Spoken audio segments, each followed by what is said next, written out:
that was pretty bad. Unfortunately, it was some bad singing, and we have some fossils to award for some pretty bad stuff today. So, should we do the countdown to the first fossil? Let's do the countdown for the first fossil. We had a tie today for second and third place. So to start things off, can we count down from 5? 5, 3, 2, 1. Oh my gosh, it's a led by Japan, Canada, and Australia. This fossil is because of their inability to even keep up with the United States on long-term climate finance. These guys, they're pretending to behave like poor third world countries with no money and that are reeling under the impacts of climate change.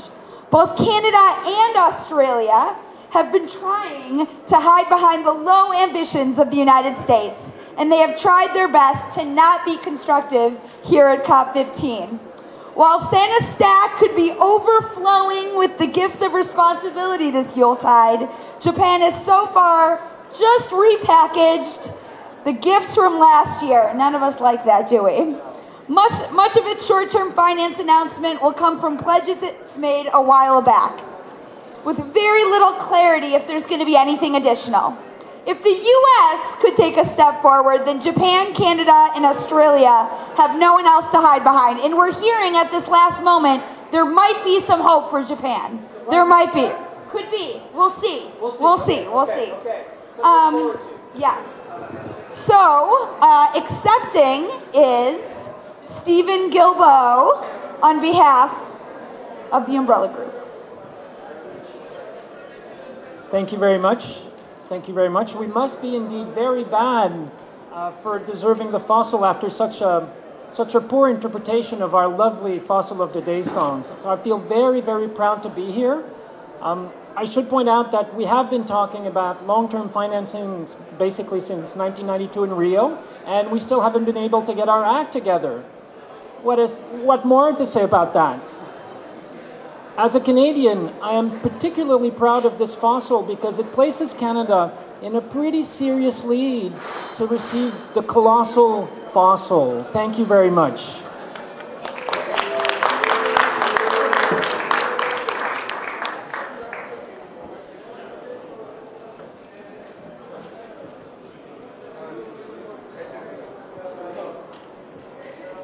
Okay, and in a tie for second place today, second and third place, let's do a countdown.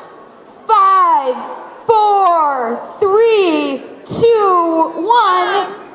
We have the EU.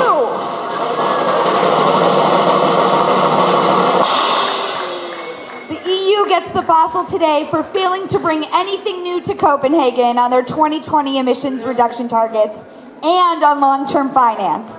EU leaders had a golden opportunity to use their speeches today to move beyond tired, old negotiating positions and thus create the trust needed to seal a real deal here in Copenhagen.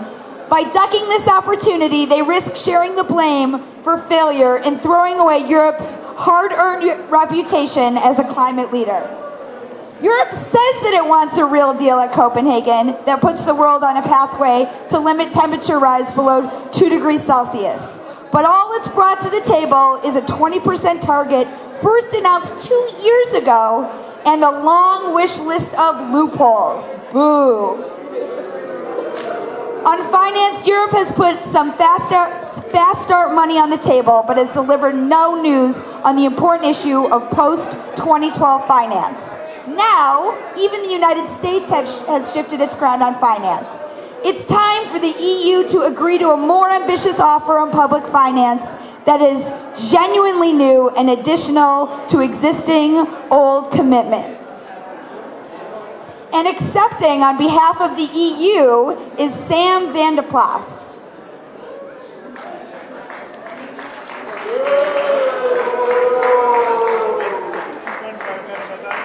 Congratulations on your award. Would you like to make some remarks?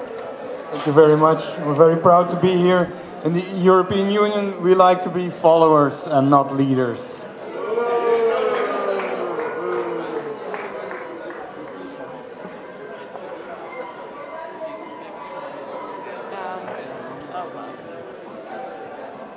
And now, everyone, the moment we've been waiting all day for. We waited hours in the cold to get in here, through speeches of ups and downs all day.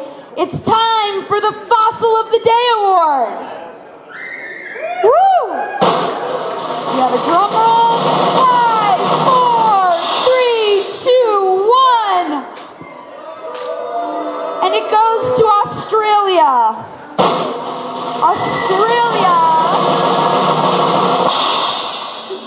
Australia has been awarded a first place Fossil of the Day Award for putting pressure on Pacific Island nations, and Tuvalu in particular, to agree to a 2-degree and 450 parts per million CO2 agreement. Can you believe that? Doesn't that mean that they're going to go underwater? I think that's what the science tells us. You know, when we see one of the world's most vulnerable nations take the kind of bold action that we saw Tuvalu take last week, our hearts are warmed and we are filled with inspiration. And maybe that's why we're so discouraged and angry to learn that Australia, one of Tuvalu's bigger, richer neighbors, have been acting like a big bully and asking Tuvalu to give up on its strong commitment to a legally binding agreement that keeps the world to 1.5 degrees of warming and the level we know science says is safe, 350 parts per million. Have no fear, our dear audience. Have no fear. Tuvalu is standing firm in the face of this outrageous display of aggression. And it's no small feat for a tiny country of 26 square kilometers and 6,000 inhabitants to stand up to financial blackmail from big, bad Australia. Our message to you, Australia, it's time to act like a leader and stop acting like a bully. That's right. Okay, and now we have Liam Phelan from us to accept the award on behalf of Australia. Congratulations on this honor.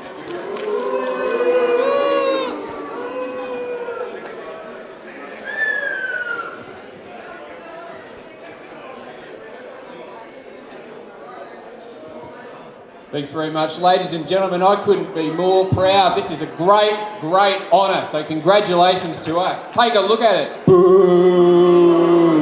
I'll tell you what though, those dirty buggers over in New Zealand have already picked one up. So I reckon if they can get one, so can we. And here it is. So we've got ours for bullying our neighbours. Bullying our neighbours, can you believe it? Well, that sucks, doesn't it? So bullying our neighbours seemed like a good idea, but I'll tell you what, they're plucky little buggers, those islanders, and they've been standing up to us. And how about this for a story? Kevin Rudd, that's our PM. Kevin Rudd was on the phone, and he was trying to talk to the PM from Tuvalu. Well, guess what? The fella wouldn't take his call. The Tuvalu PM wouldn't even take his call. Can you believe it? Can you believe it? Well, where I come from, we call that an act of real bastardry. Real bastardry. We're not happy about it, and I say screw those islanders, and I tell you what, the way this meeting's going, that's exactly what we're going to do. So good on you, Kevin Rudd. Good on you, mate. You're a good fella. Get a dog up you. You're a bloody idiot.